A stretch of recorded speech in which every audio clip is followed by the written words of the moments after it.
Hello，大家好，歡迎大家收睇我頻道。嗱，今日咧講一個比較得意嘅問題，唔係比較得意嘅話題啊。OK，即係幾得意。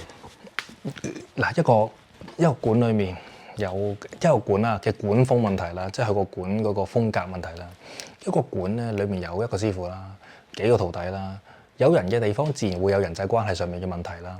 唔知大家有冇聽過路西法效應咧？有陣時突如其來嘅權力，絕對可以改變一個人嘅性格。其實你有冇遇過啲好惡頂嘅師兄師姐呢？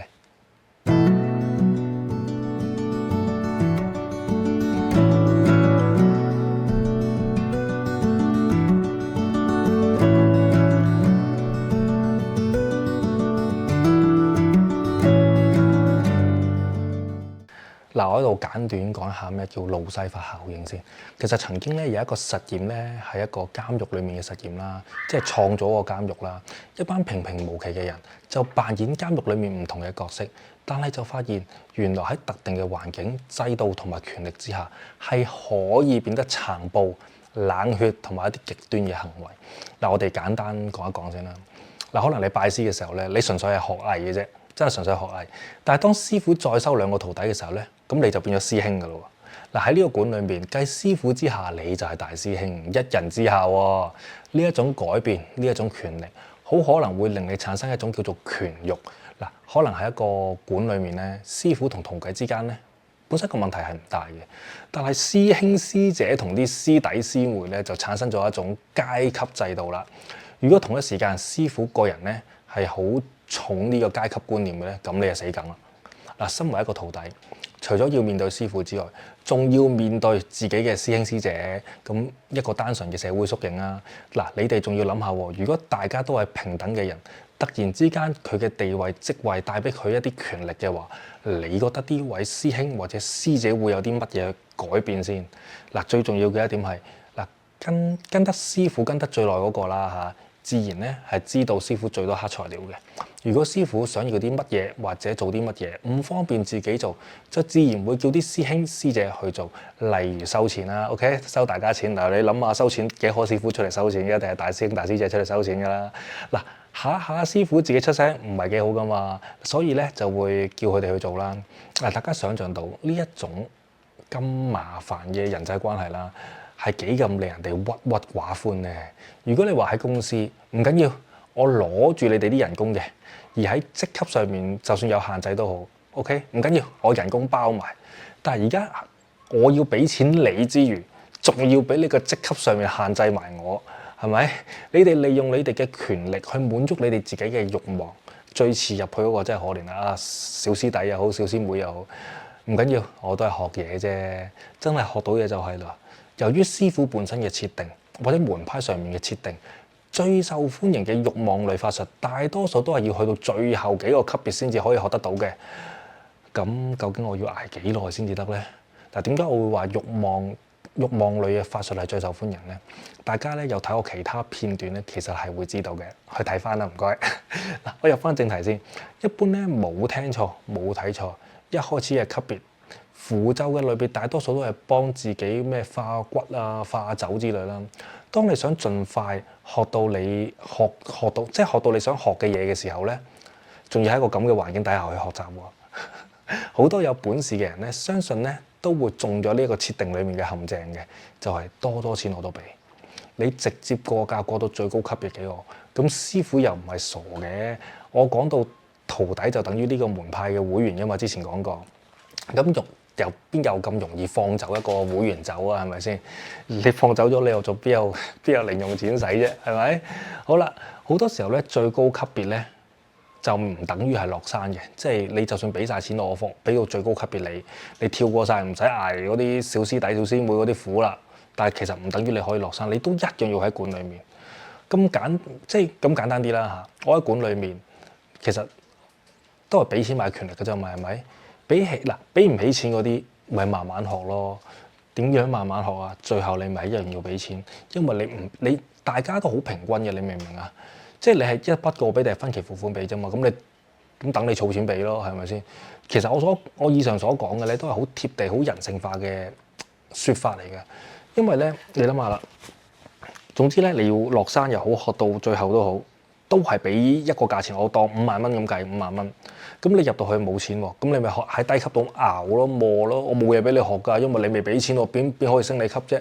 係咪先？咁你咪繼續熬下最低個級咯。你最後如果要去到最後落山，你都係要俾5萬蚊。咁我不如一開波入到嚟，我俾5萬蚊你啦，起碼我唔使俾你哋玩先，OK？唔使喺度熬先，係咪先？咁佢哋就係利用呢個設定啫嘛，你明唔明啊？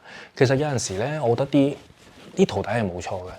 反正入咗去做你徒弟啦，係咪先？咁人人平等，要俾指定金額先至可以去到最高級別嘅話，正所謂早買早享受，遲買好難受。咁啊，梗係早啲去買啦。好多人會覺得，喂，可能入咗去做徒弟，只係嘗試去觀察下個師傅得唔得嘅啫。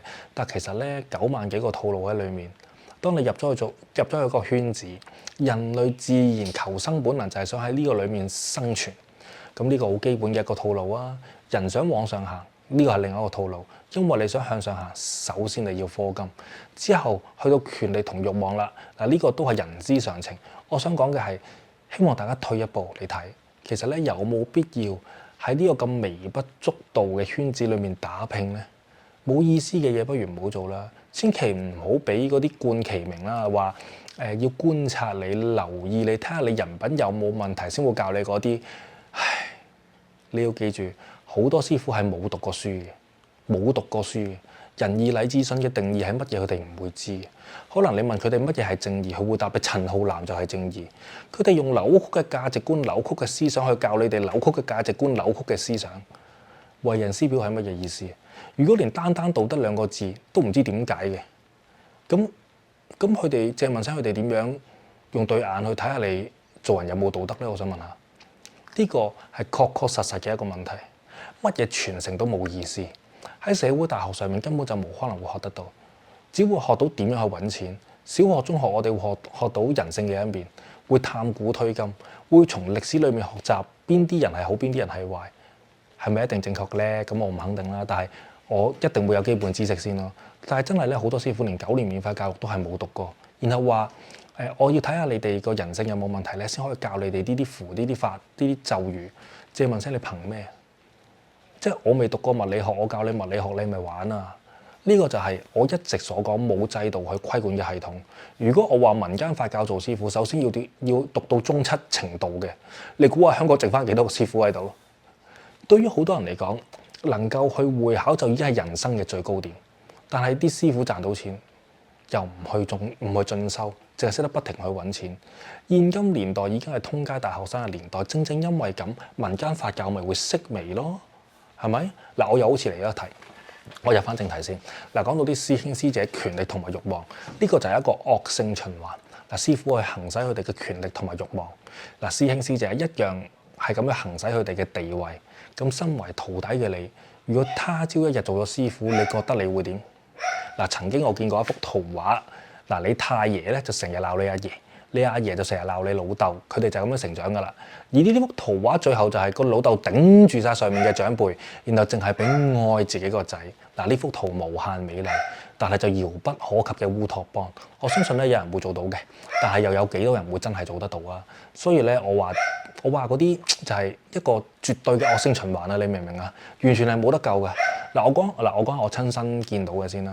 我盡量講黑色史力加啦，因為其他師傅就大家留翻睇我呢個神功秘聞錄啦。OK， 好啦，嗱，當年咧黑色史力加度咧就有個師姐，我稱佢為神台貓屎啦。OK， 一個冇讀過書、性格又差到冇朋友嘅人，你突然俾個大師姐佢做喎，大佬佢做條鐵咧，佢嘅行為舉止就淨係識得黑人憎，就好似等於揾個 homeless 去 Tesla 度做 CEO 咁，點做啊？做唔到噶嘛，你明唔明啊？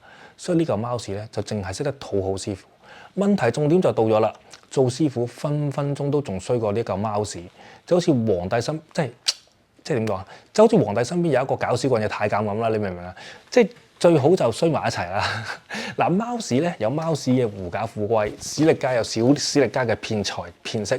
本來一個人嘅啫，就變成咗集團式經營，由詐騙變成咗串謀詐騙。師姐要保持住佢自己嘅權力，咁師傅想要乜咧，佢都會接受噶嘛，係咪先？可能單純一個師傅呃你，未必呃到你嘅，再加多個師兄或者師姐咁樣，你一個腦咧就未必鬥得人哋2個或者3個嘅。但係有一啲會換過個方式。嗱，好似我曾經嘅朋友，嗱，飾演師姐個角色咧就係佢老婆。嗱，呢一個係另一個套路嚟㗎嚇，因為有老婆咧，所以會令到人哋咧信心大增嘅，亦都會令到啲善信放心啲。但係最後曾經嘅朋友唔係一樣係搞自己啲女善信嗱，算啦，大家當我冇講過呢啲秘密嚟嘅。OK 嗱，咁可能咧所有睇呢條片嘅人咧都會大叫，咁唔使學啦，係咪先嗱？咁我又翻去我之前嗰啲片講嗰啲重點啦。師傅並不等於修行人，如果有心學，係要去學修行人點樣去修行，而唔係學師傅點樣去攞傳承。我再一次講，如果你有心學，係學修行人點樣去修行，而唔係學嗰啲師傅點樣去攞傳承，然後就出嚟開個館，然後就繼續玩惡性循環。